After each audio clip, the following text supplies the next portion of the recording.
বিজয়নগরের হিরে। আসলে ছোটবেলায় আমরা যে গল্পটি পড়েছিলাম, যেখানে থ্রিলার, অ্যাডভেঞ্চার সব কিছু ছিল, সেই উপন্যাসটি সুনীল গঙ্গোপাধ্যায় লিখেছিলেন এবং সেটার একটা মুভির চিত্রায়ন আমরা দেখতে চলেছি।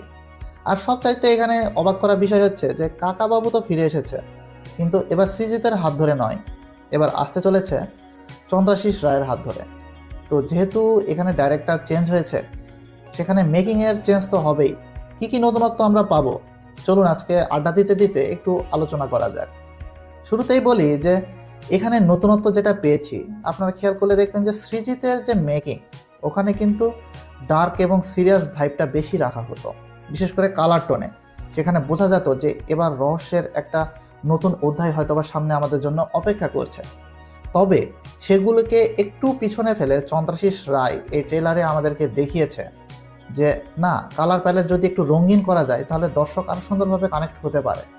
ট্রেলারটি আমার কাছে কিন্তু ভালো লেগেছে এই টনে, কেননা রঙিন কালার টন, সাথে রিয়েল লোকেশনের যে ফুটেজগুলো, ড্রোন শট বলেন, হাম্পির যে ধ্বংসাবশেষ, বিজয়নগরের যে প্রেক্ষাপট, ব্যাঙ্গালোরের শুটিং স্পট, এই সবগুলোই যেন দেখে মনে হচ্ছে যে হ্যাঁ, একটা ফিল্মি ভাইব কিন্তু দিচ্ছে, যেটা উপন্যাস থেকে যখন চিত্রনাট্যতে আপনি রূপান্তর করবেন, সে বিষয়টা কিন্তু আমার কাছে খুব ভালো লেগেছে।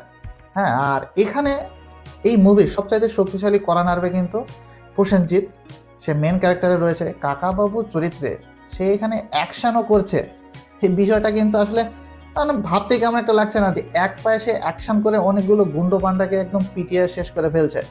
হ্যাঁ, তবে এগুলোকে একটু যদি সাইডে রাখি বস, আপনি কিন্তু খেয়াল করে দেখবেন যে তার যে গাম্ভীর্যতা, বিশেষ করে বিগত মুভিগুলোতে ইয়েতি অভিযান বলেন বা মিশর রহস্য বলেন বা কাকাবাবুর প্রত্যাবর্তন, ওই ধরনের যে লুকসটা সে কিন্তু এখানেও ধরে রেখেছে এবং তার অ্যাক্টিং ওয়াইজে যে স্কিলটা তার রয়েছে সেটা কিন্তু এখানেও সে ডেলিভার করছে।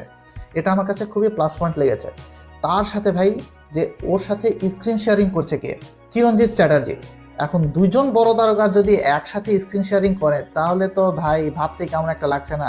দেখো, মনে হচ্ছে যে 90s-এর কোনো একটা মুভি আমরা দেখছি এবং দুজন বড় তারকা একসাথে স্ক্রিনে এসে একটা বাস্ট ক্রিয়েট করেছে। তো এটা আমার কাছে খুবই পার্সোনালি ভালো লেগেছে। চিরঞ্জিত চ্যাটার্জি একজন অভিজ্ঞ দক্ষ একজন অভিনেতা।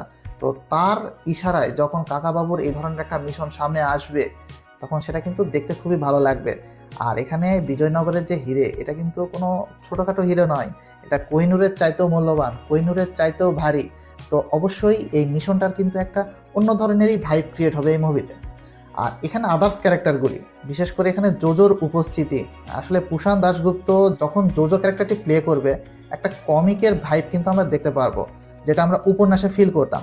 তো যখন গল্পের একটা স্লো টাইম চলে, বোরিং সিচুয়েশন যখন ক্রিয়েট হয়, তখন যদি একটু কমিকের ভাইব দেয় বা কমেডির যদি একটা খোরাক মিটায়, তাহলে কিন্তু দারুণ লাগবে, দর্শকের মুখে একটা হাসি ক্রিয়েট হবে। তো এটা দর্শকদের সাথে কানেক্ট হওয়ার জন্য কিন্তু একদম যথেষ্ট। আদার্স যে সকল ক্যারেক্টারগুলো রয়েছে তারাও ভালো করেছে। এখানে সন্তুর ক্যারেক্টারটি, আরিয়ান ভৌমিক রয়েছে, বা রাজনন্দিনী রাজকন্যার ক্যারেক্টারটি, এটা খুব ভালো।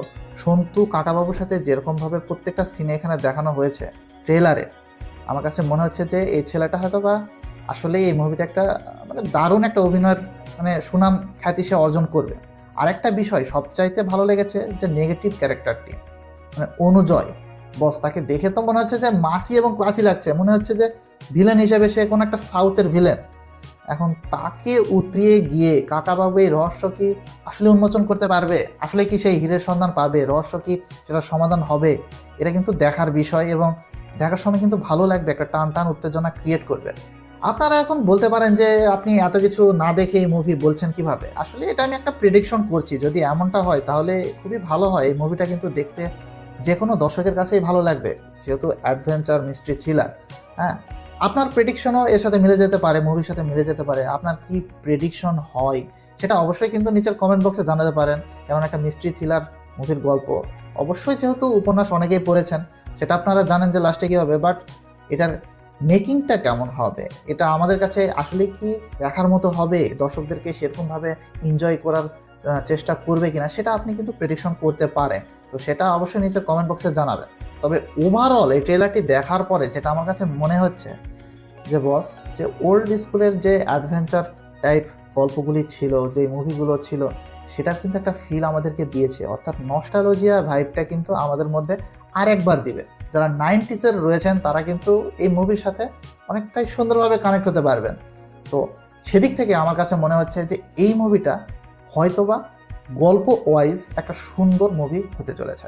তো গাইস, আজকে এখান থেকে কিন্তু বিদায় নিচ্ছি আমি। লাইক করবেন, শেয়ার করবেন এই রিভিউটিকে, আর চ্যানেলটিকে সাবস্ক্রাইব করে পাশে থাকা বেল আইকনটি অন করে দিতে ভুলবেন না। Good bye.